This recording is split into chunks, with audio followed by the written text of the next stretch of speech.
One of the unusual features of Mill Valley is that the city is connected through a network of public steps, lanes, and paths, or SLPs.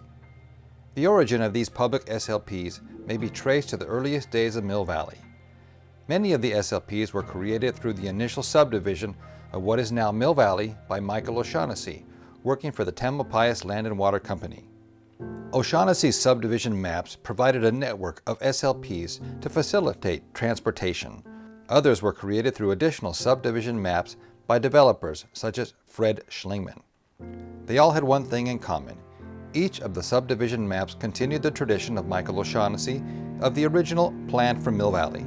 They all included SLPs, steps, lanes, and paths. In the early years of Mill Valley, the public SLPs were heavily used. With the rise of the automobile, usage of the SLPs steadily declined, and some of the public SLPs provided on the subdivision maps were never actually developed. By the 1980s, many of the public SLPs had been overgrown or had seriously deteriorated. Some were taken over by private property owners and completely disappeared from public view. Interest in public SLPs was rekindled as a result of fires and natural disasters in other cities. People recognized that restoring the SLPs would provide escape routes for people in the event of another catastrophe, such as the 1929 fire that swept off the mountain and nearly destroyed the entire city of Mill Valley. They also realized that the SLPs could provide safe and environmentally friendly routes to schools and facilitate pedestrian transportation throughout the city. In response to growing community pressure, the city of Mill Valley finally made a commitment to protect and rehabilitate its network of public SLPs.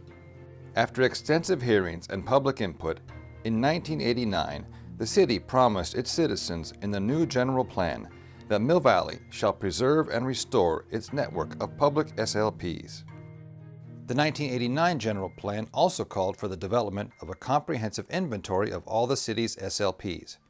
After years of delay, in 2000, the City Council named Victoria Talkington to head the committee to conduct the inventory of SLPs.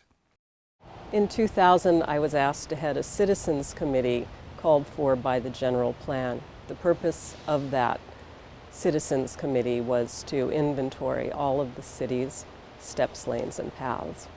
4 attorneys and 2 administrators worked exclusively at City Hall, using exclusively official city documents to compile the inventory, starting with a baseline of a city map that had all of the SLPs that are currently on the SLP map and about 125 more.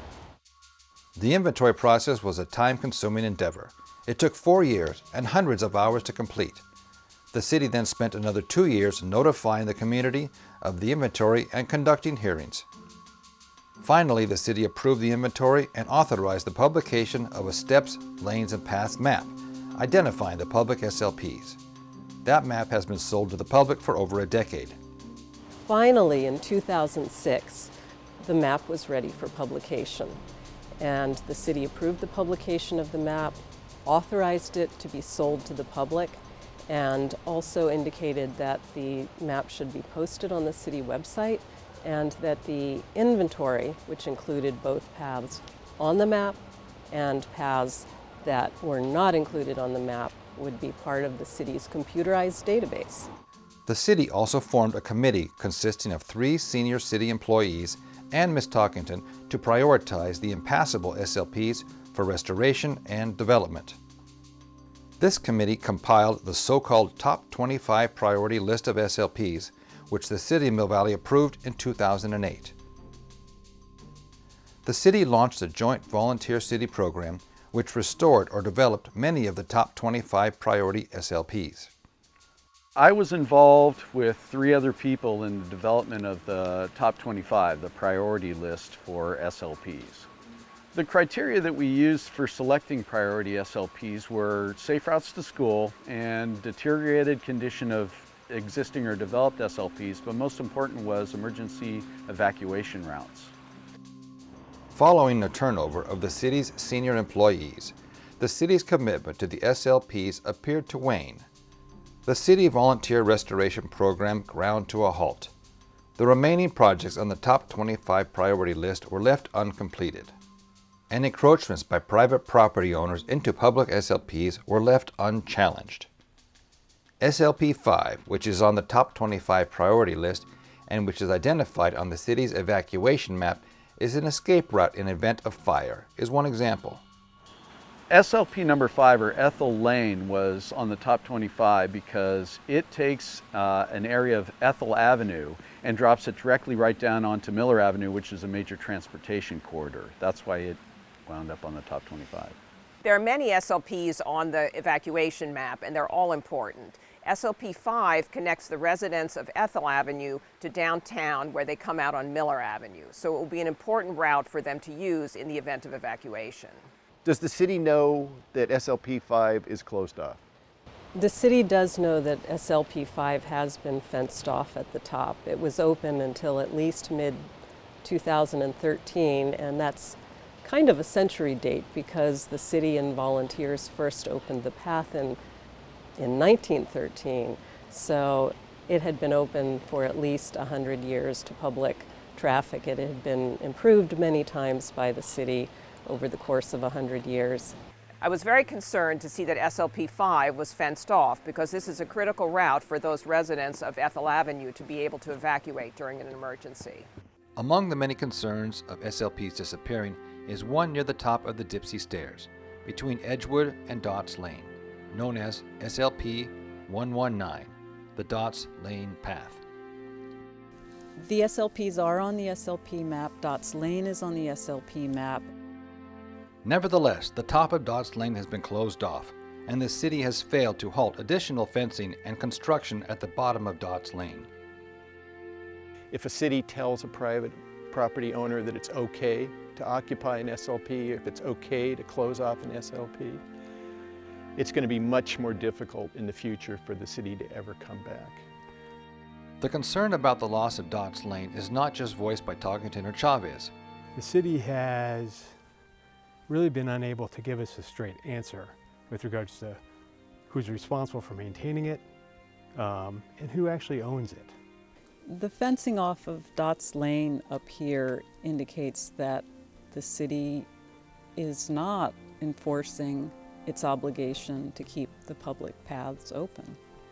I'd say that they are not protecting Dots Lane. I think they've created some real issues with Dots Lane. Their job is to protect the city and do what's right for the residents.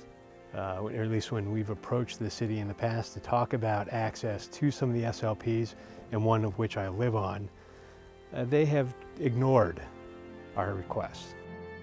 In prior years, the city would remove encroachments into public SLPs, which it now appears willing to tolerate.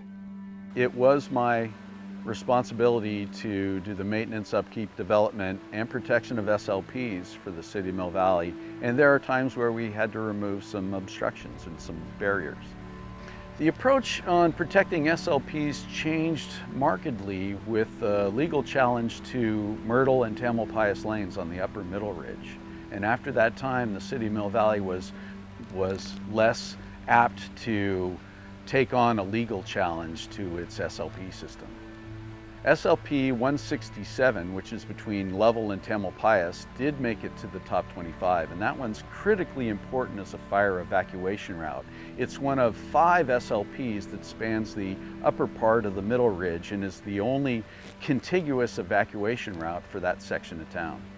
The city did do a lot of starting restoration work. We did a survey, title search, and had a landscape architect begin design work on 167. And did the city proceed with that restoration project? No, the city did not. There was an encroachment across 167. There was a private deck that was constructed all the way across the SLP and into the neighbor's adjoining property.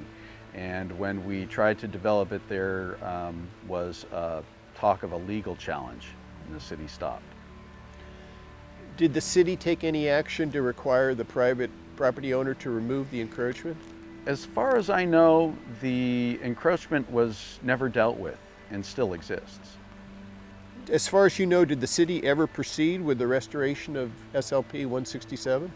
As far as I know, 167 hasn't been worked on at all in either planning or physically since we did the original work in 2009, 2010. Are you saying that in 2009, 2010, the city discovered that a private property owner had encroached on SLP 167 and allowed that encroachment to remain in place? Yes. 3 situations have been pointed out where private property owners have been allowed to occupy public SLPs. There are others. Individually and collectively, they illustrate a systemic problem. Simply put, the city has been unwilling to stand up to private landowners in order to protect public property. For almost 15 years, a large part of my job was to deal with public access ways, to provide them, to maintain them, and to protect them. In those 15 years, I learned a number of lessons. The first one is that public access ways require constant monitoring, constant assertive protection. If they're not protected, they're lost. The trails, streets, public buildings, these are all public treasures that belong to the community. And the elected officials of that community have a responsibility to husband those treasures, to protect them, and not to see them drift off into the ether. So why should we as citizens care about the city's failure to protect undeveloped SLPs? Why is the loss of these small strips of land important to us? Every SLP preserved and developed provides recreational opportunities and environmentally friendly means of transportation. And the SLPs are public property. But ultimately, this is a public safety issue.